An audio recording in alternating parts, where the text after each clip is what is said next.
చేరుకుడి వచ్చిన మీ అందరికీ యేసుక్రీస్తు నామమున పేరిట శుభాభివందనాలు తెలియజేస్తా ఉన్నాం. ఫిలిప్పీలకు రాసిన పత్రిక 2వ అధ్యాయము 8వ వచనములో 2వ అధ్యాయము 8వ వచనం.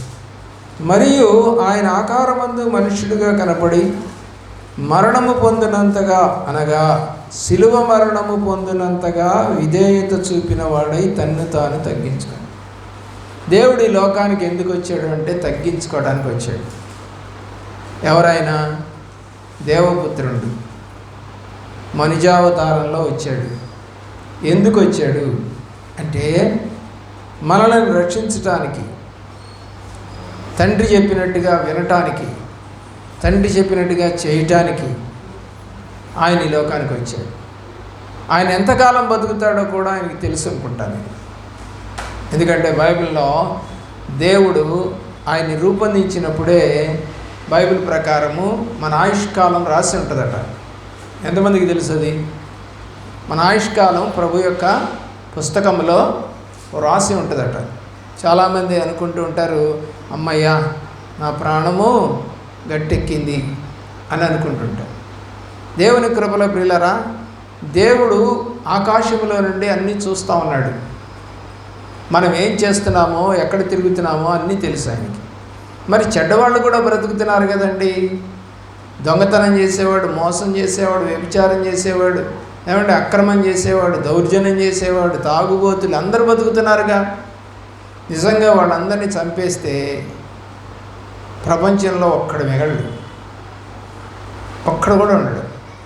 ఎందుకంటే ఎప్పుడు కూడా మన యొక్క జీవన విధానంలో తప్పిపోవటం ఎక్కువగా కనపడుతుంది. ఒకరోజు కూర్చొని ఈరోజు నేను ఎలాంటి తప్పుడు ఆలోచన కానీ, తప్పుడు మాట కానీ, తప్పుడు క్రియ కానీ చేయలేదు. ఉదయకాలమే లేచే స్త్రీ పురుషులు తగ్గిపోతూ ఉన్నారు. ఏమంటే పొద్దున్నే లేచి వాకిళ్ళు ఊడ్చుకొని, ఇల్లు ఊడ్చుకొని, మరి ఆ గుడ్డలు నానబెట్టుకొని, అంట్లు దోముకొని, మరి ఇంట్లో ఉన్నటువంటి ముసలా మొత్తక చిన్నపిల్లలందరికీ కూడా కావలసినటువంటి ఆహార పదార్థాలు తయారు చేస్తూ, ఇలాంటి వాళ్ళు కనపడటం లేదు. చిన్న చిన్న ఉద్యోగాలు చేసుకుంటూ వచ్చేటువంటి 10-20 వేల రూపాయలు కూడా దేనికి ఖర్చు పెడుతున్నారు చెప్పండి? ఆ హోటళ్ళకి ఖర్చు పెడతా ఉన్నారు. ఎంత బద్ధకమో ఈ రోజున పురుషులకి, స్త్రీలకి. ఎందుకంటే దేవుడు ఇచ్చినటువంటి అవకాశాన్ని మనము సద్వినియోగపరచుకోవట్లేదు. అందుకని అంటాడు దావీదు, ఉదయకాలం నా ప్రార్థన నీవు అంగీకరించు అంటాడు. పొద్దునే ప్రార్థన చేస్తున్నా, నేను నా ప్రార్థనను అంగీకరించు ప్రభువా అని బతిమిలాడుకుంటాడు. కాబట్టి ఈ రోజున దేవుడు తన్ను తాను ప్రియులరా ఏమయ్యాడంట? తగ్గించుకొని వచ్చాడు. యాకోబు పత్రిక చూద్దాం ప్రియులరా, దేవుని సన్నిధిలో. యాకోబు పత్రిక 4వ అధ్యాయము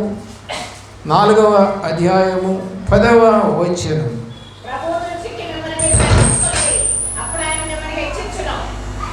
ఏంటంట? ఏం చేయాలంట? మనము ప్రభు దృష్టికి మనం ఏం చేయాలి?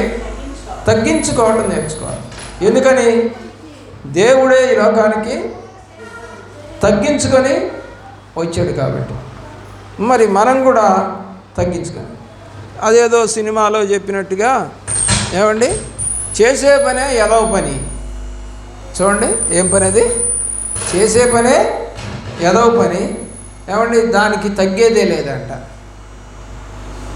పాపం చేస్తూ తగ్గేదే లేదనేటువంటి వాడికి ఈ భారతదేశము అతనికి అవార్డు ఇచ్చిందండి. ఎంతో మంచి మొరాలిటీ కలిగినటువంటి ఫిలిమ్స్ తీస్తే దానికి రాలేదండి. దౌర్జన్యం చేస్తూ, దౌర్జన్యం చేయొచ్చు, మీరు ఎలాగైనా సరే ఆ పోలీసు వాడిని బాధొచ్చు, లేకపోతే ఆ యొక్క లారీలను తీసుకెళ్ళచ్చు అని చెప్పిన వాళ్ళకి, అంటే చెడు చెప్పిన వాళ్ళకేమో అవార్డ్స్, మంచి చెప్పిన వాళ్ళకేమో రివార్డ్స్. ఈ రోజున ప్రభు సన్నిధిలో మరి నీ కుటుంబం అంతా ఎందుకు కనపడలేదు అని అంటే, నీకు దేవుడి యొక్క రివార్డ్స్, అవార్డ్స్ నీకు అవసరం లేదు. నేను బతుకుతున్నా కదా అనుకుంటున్నావు. బైబిల్లో ఒక మాట రాసింది, నీ ప్రాణం ఎప్పుడు పోతుందో నీకు తెలియదు. అందుకని అంటాడు హెబ్రీ పత్రికలో, ఇదే రక్షణ దినము, ఇదే అనుకూల సమయం. ఎన్నాళ్ళు ఉంటావు ఇంకా? ఈ ప్రాణం ఎప్పుడు పోతుందో నీకు తెలియదు కదా. ప్రియులారా, ఆలోచించేయండి. భూకంపము వస్తుంది అని మనం తయారు చేసినటువంటి ప్రార్థనా లిస్టులో ఉంది. ఎంతమంది చదువుతున్నారో నాకు తెలియదు. దేవుడు ఎప్పుడో చెప్పాడు, గుంటూరు ప్రాంతమునకు, మన ప్రాంతమునకు వస్తుంది ఈ యొక్క భూకంపం, కానీ మనకేమీ కాదు అని కూడా ఆ రోజుల్లో ప్రార్థన చేశాము. చూపించాడు, అది నీకేం కాదు. భూకంపం అయితే వస్తుంది. ఎంతమందికి తెలుసు అసలు వచ్చిందని? తెలియదు చాలామందికి. గుంటూరు పట్టణంలో భూకంపం వచ్చిందా? దేవుని యొక్క ప్రేమ ప్రియులరా, ఆయన ఏదైతే చెప్పాడో అవన్నీ జరుగుతాయి. నేను అప్పుడు స్తుతించాను దేవుడిని, ప్రభువా నువ్వు ఎప్పుడో చెప్పావయ్యా భూకంపం వస్తుంది కానీ మీకేమీ కాదు అని. అది ఎంత స్థాయిలో ఉంటుందో, ఎలా ఉంటుందో కూడా మాకు తెలియదు. ప్రియులరా, ఆలోచన చేయవలసిందిగా కోరుతా ఉన్నాం. 2 కొరింథీ పత్రిక 11వ అధ్యాయము 7వ వచనం.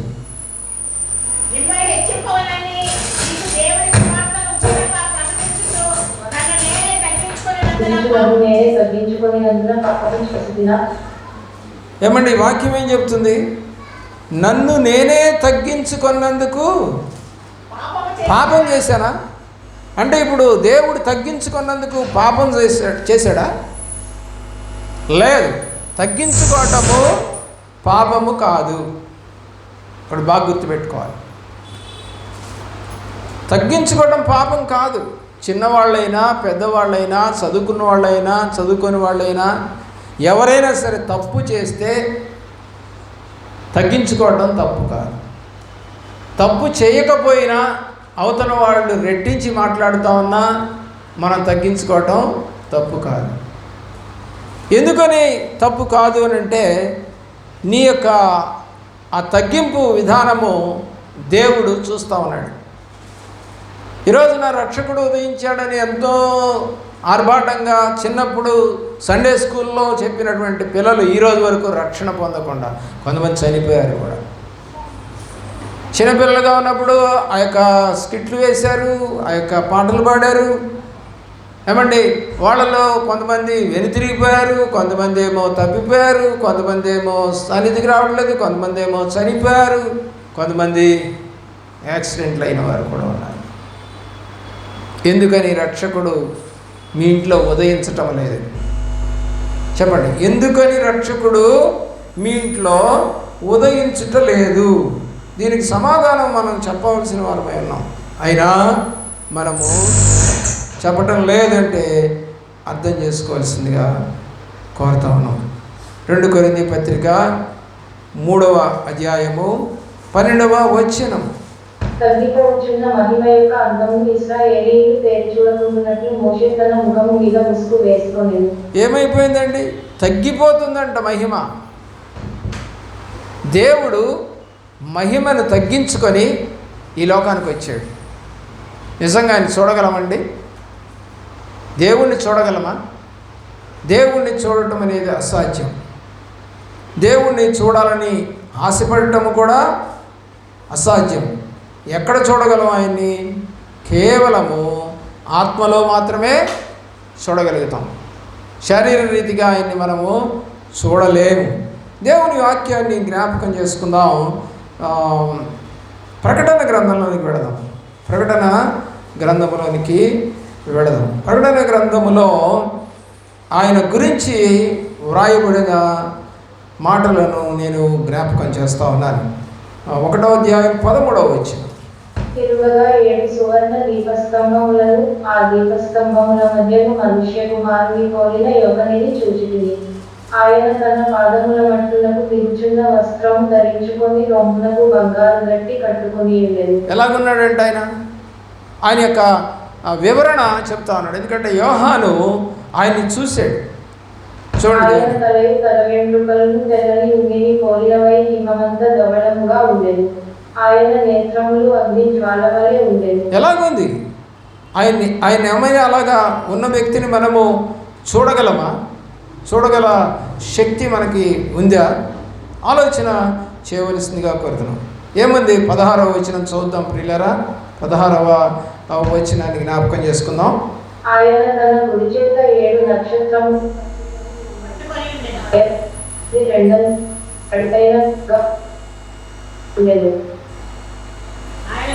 చాలు ఒక నిమిషం. 7 నక్షత్రములు పట్టుకొని ఉండెను.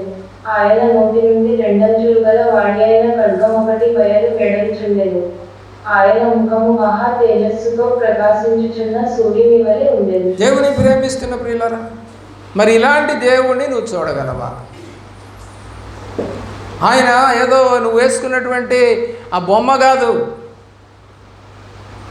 ఆయన చూడలేం. అంత ప్రకాశమానం అనేటువంటి వాడు. చూడండి ఏమైతుందో. యోహాను ఏం చేశాడు? చూడగానే చచ్చిన వారి వలె ఆయన పాదముల యొద్ద పడితిని. ఆయన తన కుడి చేతిని నా మీద ఉంచి నాతో ఇట్లా నేను భయపడకు. ఏమంటున్నాడు దేవుడు? యోహానుతో అంటున్నాడు. యోహాను అంటున్నాడు, నేను ఆయన్ని చూడగానే చచ్చిన వాని వలె ఆయన పాదముల మీద పడిపోతుంది. చూడలేమండి ఆయన్ని. ఆయన్ని చూసిన వాడు ఎవడు కూడా బతకడని దేవుడే చెప్పాడు. నరుడెవరు బతకరు. చూడగలిగితే ఆయన్ని ఆత్మలో చూడటమే తప్ప శారీరకంగా ఎవరు కూడా ఆయన్ని చూడలేరు.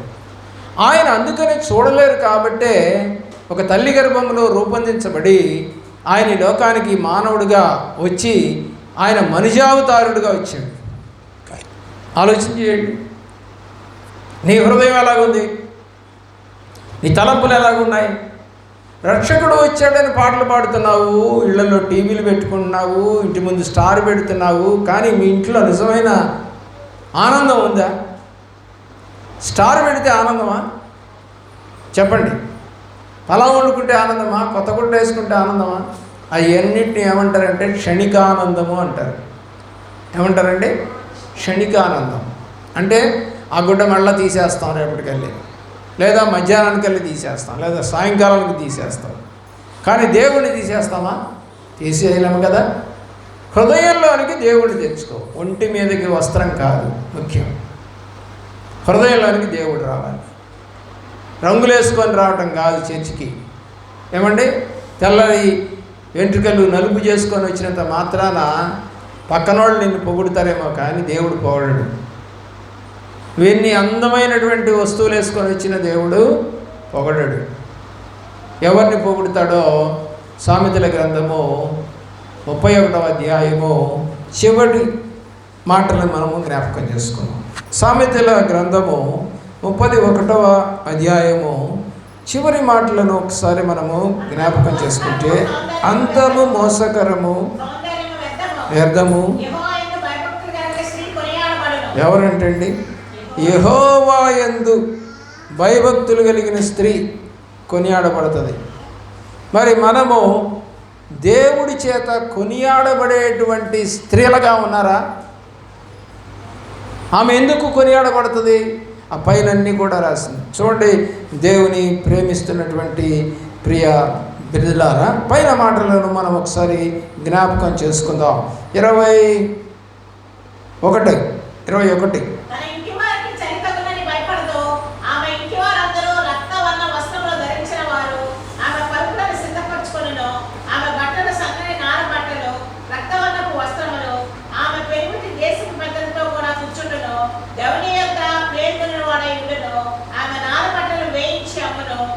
నేయించి అంటే నేత.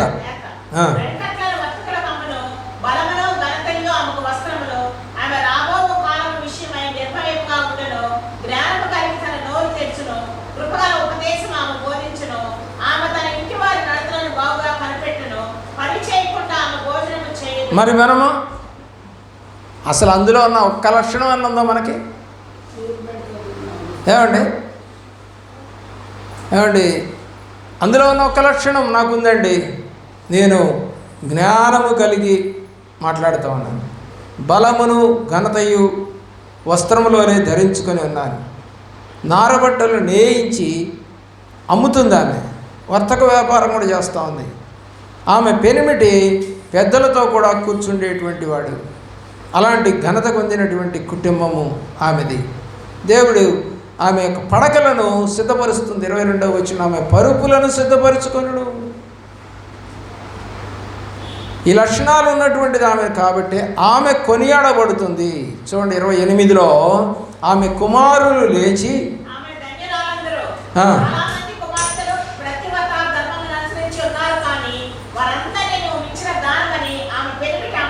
చాలామంది మంచిగానే నడుస్తున్నారు, కానీ వాళ్ళందరికన్నా నువ్వు గొప్పదాని అమ్మ. కారణం ఏంటంటే పైన ఉన్న లక్షణాలన్నీ నీకున్నాయి. కాబట్టి ఆమె అందంగా ఉందా అంటే లేదేమో అనిపిస్తూ ఉంది, కానీ దేవుడికి అందంగా కనపడతా ఉంది.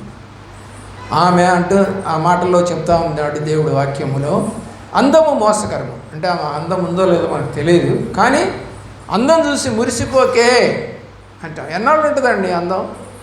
ఆ యవ్వన దశలో తప్ప. ఆ తర్వాత ఉంటుందా? ఆ బలం ఉంటుందా నీకు? ఉండదు. కాబట్టి మరి సౌందర్యం వ్యర్థం, యెహోవా యందు భయభక్తులు కలిగిన స్త్రీ కొనియాడబడుతుంది. ఈరోజున నువ్వు ఉదయమే లేచి నీ కుటుంబాన్ని కాచుకునేటువంటి మనసు కలిగినటువంటి స్త్రీగా ఉన్నావా? ఏదో బాగాలేక ఏదో ఒక రోజు పడుకోవటం, 2 రోజులు పడుకోవటం వేరండి. కానీ 365 రోజులు సేమ్ యాజ్ ఓల్డ్ అంటే ఎలాగా? మేము అంతే ఉంటామండి, మా పద్ధతులు మార్చుకోము. ఉదయకాలం లేస్తాం. మేము 37 సంవత్సరాలు ఉద్యోగం చేశాం. ఈ 37 సంవత్సరాల్లో ఉదయకాలమే 4 గంటలకు నిద్ర లేవాలి. లేచి పిల్లలిద్దరినీ సర్దుకొని వాళ్ళకి కావలసిన మెటీరియల్ వాళ్ళకి ఏర్పాటు చేసి, స్నానాలు చేయించి, వస్త్రాలు ధరింపజేసి, ఆహారం వాళ్ళకి ప్యాకెట్లలో పెట్టి, ఏమండి మీరు ఆటోలో మాట్లాడుకున్నారు కదా, మేము ఆటోలు మాట్లాడలేదు మొదట్లో. నేనే పోయి దించొచ్చేవాడిని పిల్లల్ని సోయాన. అలాగే బండి నుంచి వచ్చి కూడా నేనే తెచ్చుకునేవాడిని పిల్లల్ని. ఏమండి ఎందుకు చెప్తున్నారండి ఈ మాటలన్నీ? ఈ బాధ్యత కలిగిన జీవితాలు ఈ రోజున లేవండి. ఒక ఉద్యోగం సద్యోగం లేనప్పుడు ఎలాగుంటుంది? బాధ్యత ఉంటుందండి? భయం ఉంటుందండి? లేదు. అదే ఒక ఉద్యోగం చేస్తాం అనుకోండి, పొద్దున్నే లేచి అన్ని వంటలు చేసుకొని పరిగెత్తుకొని పోయి అటెండ్ అవుతాం అక్కడ.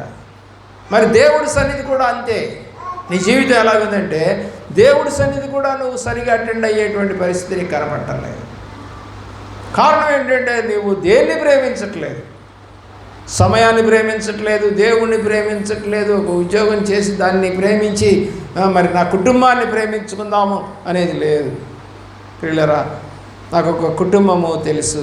ఆమె చాలా లావుగా ఉంటుంది. ఆ అమ్మాయి చిన్న వయసులోనే, ఆ అమ్మాయికి 17 ఏళ్ళు కూడా ఉండవు, చాలా లావుగా ఉంటుంది. సరే, ఆ అమ్మాయికి పెళ్లి చేశారు. పెళ్లి చేసిన తర్వాత ఒక బిడ్డ పుట్టాడు. ఎట్లా తింటుంది, ఎట్లా నిద్రపోతుంది అంటే మామూలుగా తిందు, 8 తింటుంది బాగా, అలా అంతకన్నా ఎక్కువగా నిద్రపోతుంది. ప్రియులరా, బిడ్డని ఎంత బిడ్డ అంత ఉందండి, మొత్తం కలిపినా కూడా 3 కేజీలు లేనటువంటి బిడ్డ. అలాంటి బిడ్డ ఏం జరిగింది అని అంటే పాలించింది, పడుకున్నారు, ఇద్దరు నిద్రపోయారు. ఎప్పుడు ఈమె ఆ బిడ్డకి మనుషులు తిరుగుతారు కదండి, మంచం మీద తిరుగుతారు కదా, అప్పుడు ఏమైంది చెప్పండి అంటే ఆ బిడ్డ మీద చక్కగా మెత్తగా ఉంటుంది కదా శరీరము, తెలియలేదు ఈ బండాంకి. అలాగే పడుకుందండి. తెల్లారి లేచి చూసేసరికి బిడ్డ చనిపోయి అన్నాడు. ఏం నిద్ర అంటారు దాన్ని? మొద్దు నిద్ర, ఒళ్ళు సోయలేనంత నిద్ర. తల్లి కూడా ఉందండి పక్కనే మంచము. తల్లి కూతుళ్ళు ఇద్దరు పక్కపక్క మంచాలు వేసుకొని పడుకున్నారు. తల్లి కూడా అంతే నిద్రపోయింది. కుయ్యి కై లేదా శబ్దం ఏమనపడుతుందండి? పొట్టపోయి దాని మీద పడితే బిడ్డ మీద ఏమనపడుతుంది? ఎంత ఘోరమండి! బాధ్యత లేని జీవితాలు, భయం లేని జీవితాలు, ప్రార్థన లేని జీవితాలు, కనిపెట్టుకోలేని జీవితాలు, రక్షకుడు నీ కొరకు పుట్టినాడని నమ్మకము లేని జీవితాలు, పైకి మాత్రమే డ్రెస్ మెటీరియల్స్, లోపల నో మెటీరియల్, పైన మాత్రమే మెటీరియల్, లోపలంతా డొల్ల. మనకు ఒక మాట సామెత ఉండేది, పైన పఠారం లోన లొట్టారం. గసగసాలు చెట్టుని చూసారా మీరు ఎప్పుడన్నా? యూట్యూబ్లో చూడండి, కనబడుతుంది, లేదా గూగుల్లో సెర్చ్ చేయండి. అది ఇంత లావు కాయ, దాన్ని ఎండిపోయిన తర్వాత పగలగొడితే దాంట్లో గింజలు వచ్చేస్తాయి. భలే వింతగా ఉంటుంది అది. గసగసాలు చెట్లు ఎక్కడ పెంచకూడదు, ట్రాన్స్పోర్ట్ లేదు దానికి, ఎందుకంటే అది మత్తు కలిగించే పదార్థం కాబట్టి దాన్ని ఎక్కడికి ట్రాన్స్పోర్ట్ చేయడానికి లేదు. మన దేశం నుంచి నేను గసగసాలు అమెరికా తీసుకెళ్తానంటే రానియరు, ఎందుకంటే అదొక మత్తు పదార్థం కాబట్టి. అయితే దేవుడు నిన్ను రక్షించడానికి లోకానికి వస్తే కనీసం ఆయన వైపు చూడటం కానీ, ఏమండి తగ్గించుకోవటం కానీ, ఈరోజు నాకు చర్చి ఉంది, నేను తగ్గించుకొని దేవుడి సన్నిధికి వెళ్ళాలి, ఎలాగైనా వెళ్ళాలి అన్న తలంపు కానీ నీకు కలగటం లేదు. ఎందుకని? దేవుడి వైపు నువ్వు చూడటం లేదనేది వాస్తవం. ఎవరైతే దేవుడి వైపు చూడరో వాళ్ళ కుటుంబాల్లో మేలుకరమైనటువంటి ఆశీర్వాదములు చూడలేరు. దేవుని యొక్క ప్రేమ ఆలోచించేయండి. దేవుడికి కోపం వస్తే 2 రాజుల గ్రంథం 10వ అధ్యాయం 32వ వచనం, 10వ అధ్యాయము 32వ వచనం. ఆ దినములలో యెహోవా ఇశ్రాయేలు వారిని తగ్గనారంభింపచేసింది. ఎందుకు ఇశ్రాయేలు తగ్గాల్సి వచ్చింది? చాలా మ్యాటర్ ఉంది దాంట్లో చెప్పుకోవాలంటే. దేవుని యొక్క ప్రేమ, దేవుడికి కోపం వస్తే మనం తగ్గించేస్తాడు, లెక్క ఉండదు అసలుగా. ఆయనకు రావలసినటువంటి ఘనతను మనకు రానియకుండా చేసేస్తాడు. 2 దినవృత్తాంతాలు చదవండి, 12వ అధ్యాయము 6వ వచనం. అప్పుడు ఇశ్రాయేలు అధిపతులను రాజులను తమ్మును తాము తగ్గించుకొని యెహోవా న్యాయస్థుడని ఒప్పుకొనిరి. ఎవరండి? రాజులు. ఏం చేశారంట? తగ్గించుకున్నారంట. దానికి ఒక మాట నేను ఈ క్రిస్మస్ దినాల్లో ఈజీగా చెప్పచ్చు. జ్ఞానులు, వాళ్ళ పేరే జ్ఞానులు, కానీ ఏం చేశారండి? తగ్గించుకొని వచ్చి, ఆ బాలుడికి ఏమైనా మాటలు వస్తున్నాయా? బాలయేసుని చూసి కానుకలు సమర్పించి, అక్కడ రాయబడిన మాట సాగిలపడిరి. ఏంటి, జ్ఞానులు వచ్చి చిన్న బాలుడి ముందు సాగిలపడ్డారా? ఆలోచించేయండి. తగ్గించుకోవడం అనేది దేవుడు నేర్పించినటువంటి ఒక పాఠం. లూకా సువార్తలో మనకు కనబడుతుంది. ఆయన తల్లిదండ్రులకు లోబడి ఉండేను అని రాసుకుంటాడు. ఎలాగున్నాడంట? తల్లిదండ్రులకు లోబడి. ఈరోజు నీ పిల్లలు లోబడి ఉన్నారా? దేవుడే తగ్గించుకున్నాడు, మరి నువ్వు తగ్గించుకుంటున్నావా? దేవుడే ప్రేమించాడు, నువ్వు ప్రేమిస్తున్నావా? ఎలాంటి జీవితాన్ని నువ్వు అనుభవిస్తున్నావు? తగ్గింపు జీవితమేనా? లోబడే జీవితమేనా? దేవునికి ఇష్టమైన జీవితమేనా? నరులు ఎలాగుండాలో ఆయన ప్రసంగిలో రాశాడు. పుట్టినప్పుడంట వాళ్ళు యథార్థంగా ఉంటారట. నిజమే, ఆ బిడ్డ ఉంది, ఆ బిడ్డకి ఏం తెలుసండి? ఏదైనా నువ్వు నేర్పిస్తే తప్ప కాదా? దానికి ఎన్నో ఉదాహరణలు మనం చెప్పొచ్చు.